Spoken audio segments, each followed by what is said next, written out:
So what is the problem with anxiety? There's so many problems with anxiety, and as I go through these, you'll probably identify with a few of them. So what does anxiety do to us? Okay, so it has huge amounts of physical problems. So perhaps you can recognize some of these in yourself when you're feeling anxious. The sweating, the heart beating, the struggle to breathe. Perhaps you get stomach reactions. Maybe you notice that after you've had a period where you've been really anxious, actually you become quite vulnerable to infections, because it does actually affect our immune system. Perhaps you get an overwhelming urge to just run away, to get away, to be somewhere else, to just get out of the situation. Or maybe you find yourself just shaking uncontrollably, or you're very, very tense. A lot of people get tension in their foreheads. But whatever, it's really, really uncomfortable, because there's lots of physical reactions to anxiety. Your body just does this automatically. It is trying to help you, but obviously, you know, we don't see it as that at this point in time. So how does it affect us in our lives? So referring back to some of the physical symptoms, obviously, if you want to run away, then we leave situations where perhaps we might be spending time with family, or we might have opportunities to do stuff and we just don't do it because we feel so anxious and so overwhelmed that it's actually impossible, or we think it's impossible to do that thing because we're not going to be able to cope. We're going to be too anxious just in the safety area. Sorry, a little blip there with the internet. So I'm just going to repeat that. So our behaviours sometimes in relation to anxiety is that we will run away. So we won't avoid situations. So we won't go to family events. We won't attend conferences or big events. We won't go into work. We'll stay away from people. We won't socialise because we feel so anxious. So let me tell you a little bit about my anxiety. Now, I was very, very anxious a few years ago, probably between sort of 25 and probably 15 years ago. I experienced lots of anxiety in my life, and this is why I started in this field. Essentially was to help myself with my anxiety. I also had an interest in helping other people. Really interested in psychology, especially the psychology of the brain. So let me tell you about my anxiety. My anxiety used to impact me in a way that I had a concern, and we all have a concern. Anxiety always comes from some concerns that we have within ourselves, something that we worry about.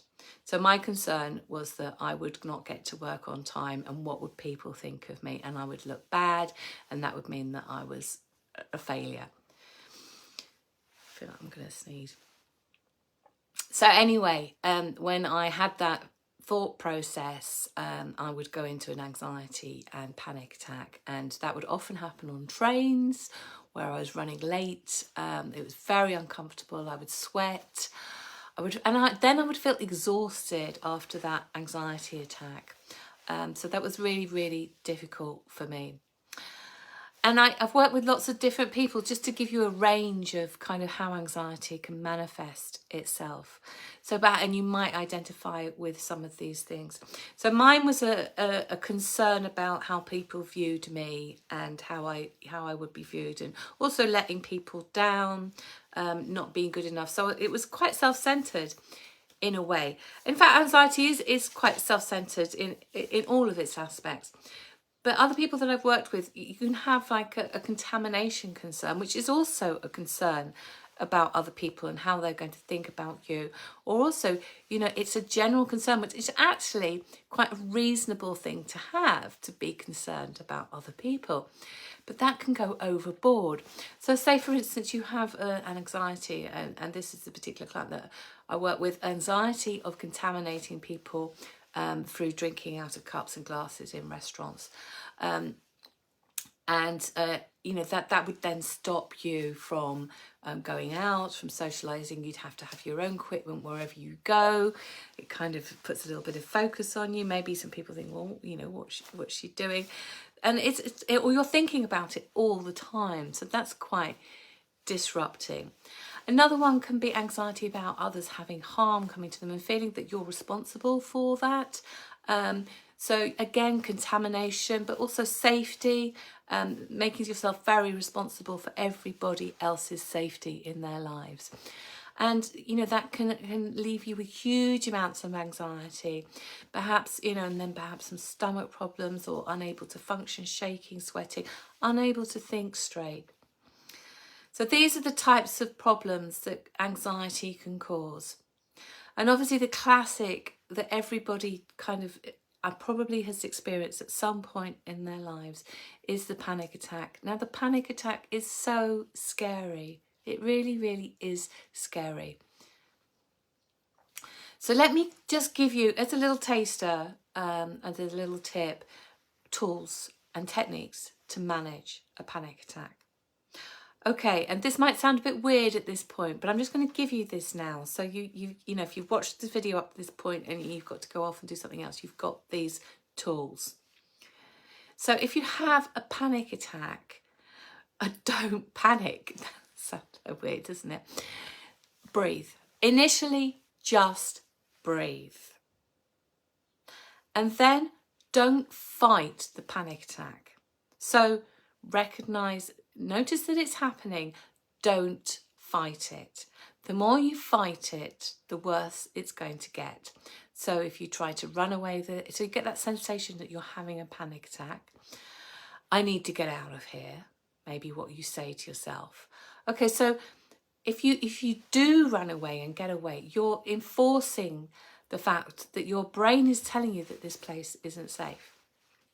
So accept that you're having a panic attack. Just notice the panic attack. Stop fighting and stop trying to escape it. And as soon as you surrender and accept, and one of the things that I do with my clients is actually riding the wave of that panic attack. So notice where you are on it. Are you at the very beginning? So is it just starting, or are you coming up to the very top? Or are you going down on the leading edge? So what stage are you at with that panic attack? And just notice it, ride it, become aware of it, surrender to it. And as soon as you start to surrender, the panic attack will start to ease off. And then after you've had it, accept that you had it. So okay, you know, that was a bad one. It wasn't nice, it was uncomfortable. However, I got through it. So congratulate yourself for getting through it. And the last thing you need to do is have worry about when the next one's going to come. Because as soon as you kick back into that fear and that anxiety about having panic attacks, you can have more. So just be, you know, that's some tips there. So three areas: stop, breathe, notice, ride the wave, and then accept and surrender. So stop, breathe, notice, ride the wave, accept and surrender. One more time: stop, breathe, notice, ride the wave, accept and surrender. Okay, so that's your tips on panic attacks. Now going back to a little bit more about anxiety. So what do we desire? What do we want when we have anxiety in our lives? Because as I said earlier, anxiety impacts our relationships, our ability to do things, our attendance of things, how we feel about things. You know, we avoid things, we do stuff, we have routines to control our feelings, so we think. And our desires are to be worry-free and to do what we want with no fear. Do you have that? You want to be rid of those self-safety behaviours. And you want to also, those negative thoughts to go away. Most people that I work with know that they have negative thoughts all the time and they want them to go away. They don't want to keep those negative thoughts. Now, the anxiety is linked to our stress response. So it's natural, it's human, it's an emotional response, and that's why we get the physical reactions. It comes from a part of our brain which is very, very old. It's called the lizard brain or the emotional brain. So it's there right prehistoric. You know, it's been there for a very long time, and it's always protected animal species. And we still have that. And it acts automatically because we are essentially still primitive animals in parts of our brain. So the primitive part of us, when we're in fear, we get this physical reaction. We produce the adrenaline, everything else shut down, and that's it, we've got to get away. And all of that happens automatically. So we're hardwired for this. And we produce a hormone called cortisol, and cortisol is produced with the stress response.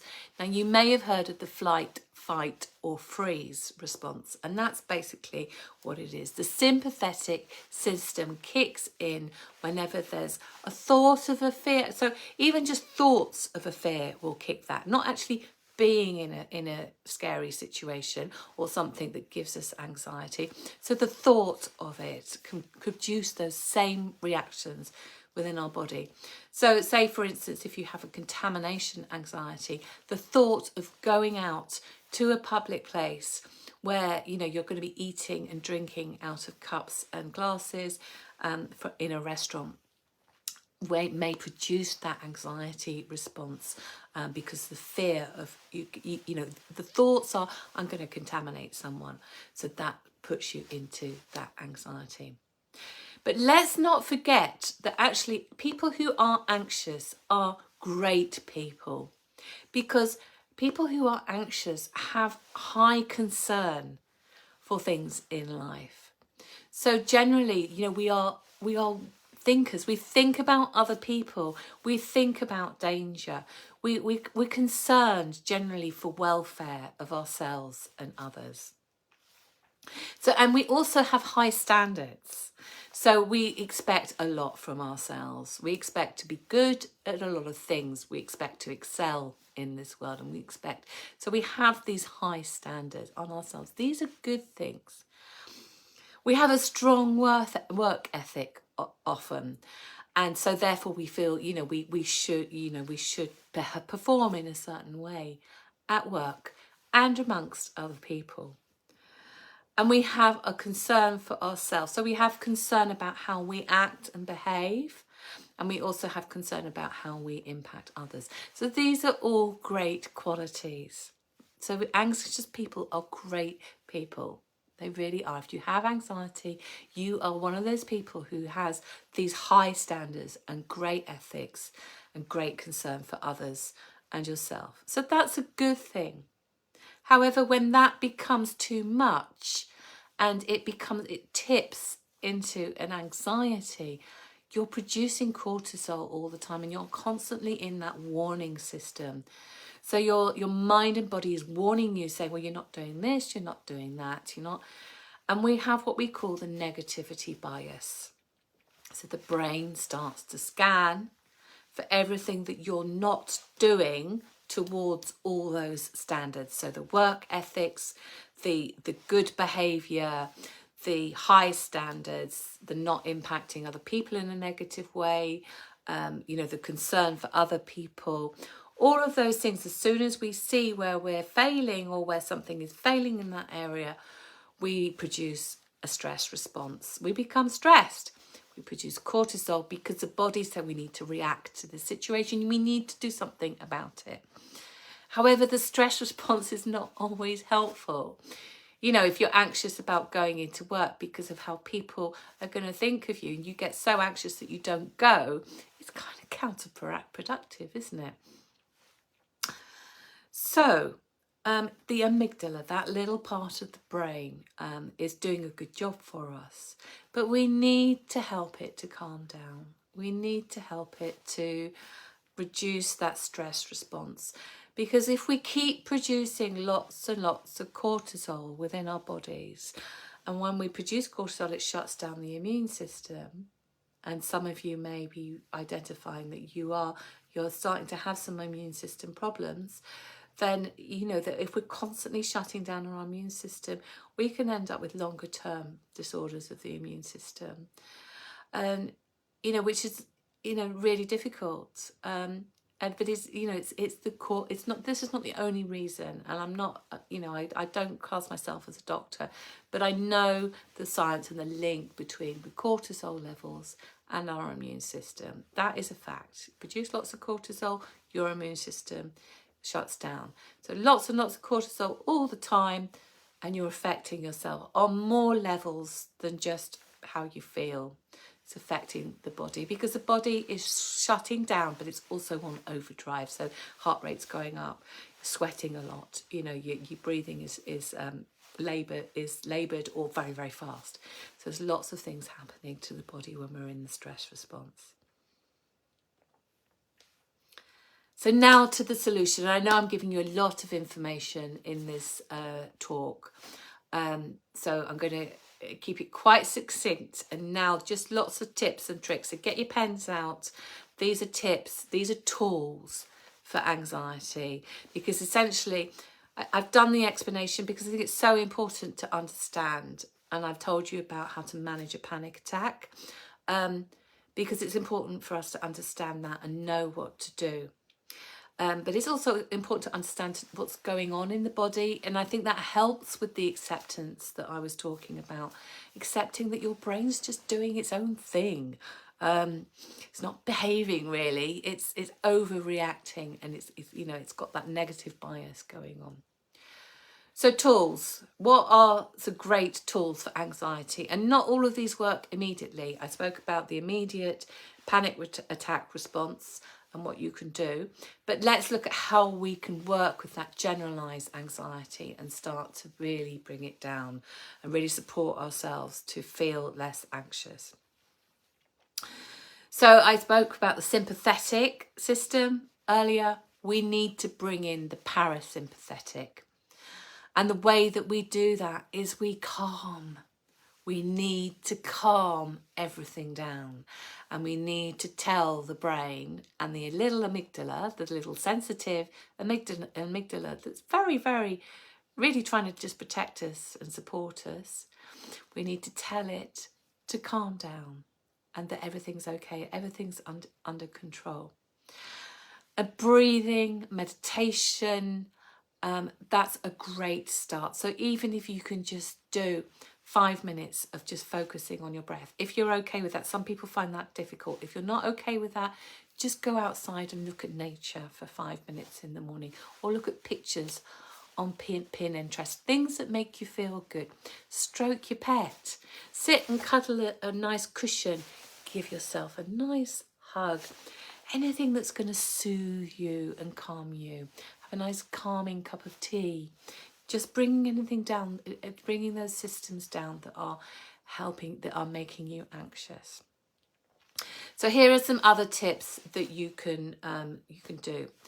Writing gratitude lists, and that might sound like I bang on about that all the time, but gratitude lists are so important, because what you're doing is you're challenging that negative bias and you're bringing in a positivity bias to your brain. You're training your brain to be positive.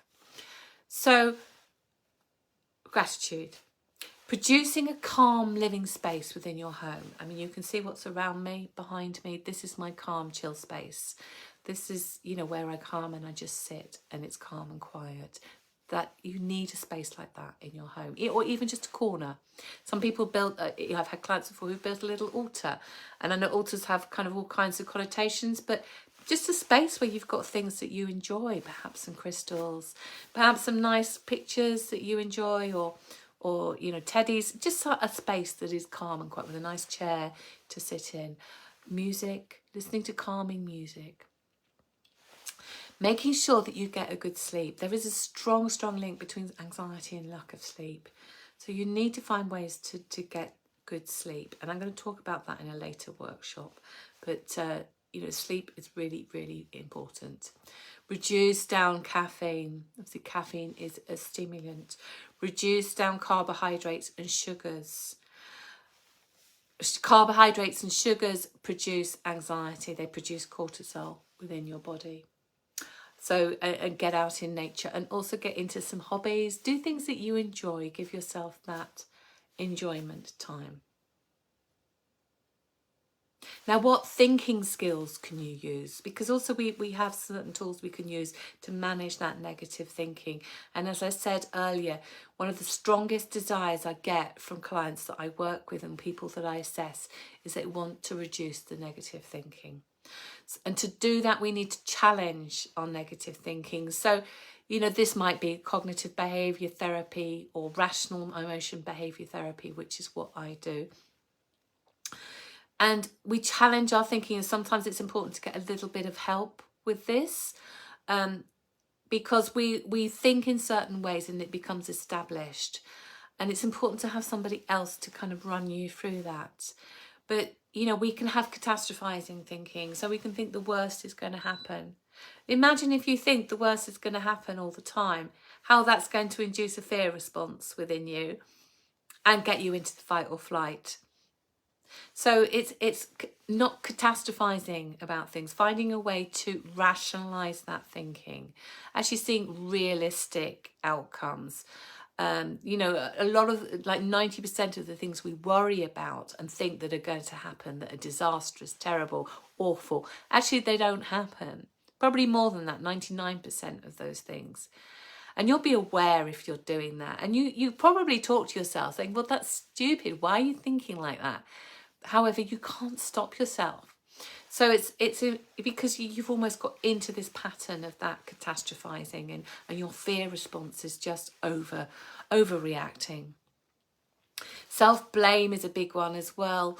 Just blaming ourselves unreasonably, making ourselves responsible for so much. Remember I said about that sensitivity we have as anxious people, that worry about how we're impacting other people and how we're coming across. So that can sometimes lead to us really being self-blaming and beating ourselves up and telling ourselves we should do this, we should do that, we should be better at this, we should have thought of that, and if this happens, we're responsible. And all those types of thinking are really, really damaging and can really impact and give you lots of anxiety and make you just feel crap about yourself, because essentially you're attacking yourself with all these negative thoughts. I mean, you wouldn't say the same stuff to somebody else. You wouldn't say, this is your fault, this is because you did this is because you did that. If they made a mistake, you'd be like, you've made a mistake, it's okay. If an anxious person makes a mistake, whoa, that is the end of the world. And yeah, another way of thinking, it's the end of the world. My life is terrible. That used to be one of my classic statements that I used to say. My life is just awful. What an exaggeration that is. And how those gratitude lists actually really helped me with that, because it made me realise that actually I was overgeneralising about my life. Okay, there was some really difficult things, which most of us have. Most of us have difficult things going on in our lives. But there's always some good things. There's always something going on that's good, something that's positive. And if we look for those and remember those, we have to work hard to bring those in to our lives. Okay, so just to summarise, it's all been about identifying what anxiety is today, what the people that I work with are anxious, a little story about my own anxiety, what anxiety does to us physically, some quick tools for managing panic attacks, some tools for generalised anxiety, so bringing in, working on your anxiety, the tools that you can use, so bringing in lots of safety, comfort, soothing, just doing lots and lots of that. And what the parasympathetic is, a little bit about cortisol and amygdala. So we've covered a lot of ground in the last half hour. If you have any questions or comments, or you feel like you're struggling with anxiety, please do just give me a call and we can talk talk about how I can help, maybe a couple of CBT sessions to get you through it, and we can, you know, we can work on this stuff fast. I've had some really quick results with people with phobias and anxiety, in particular OCD behaviours, because really it's just about challenging those behaviours.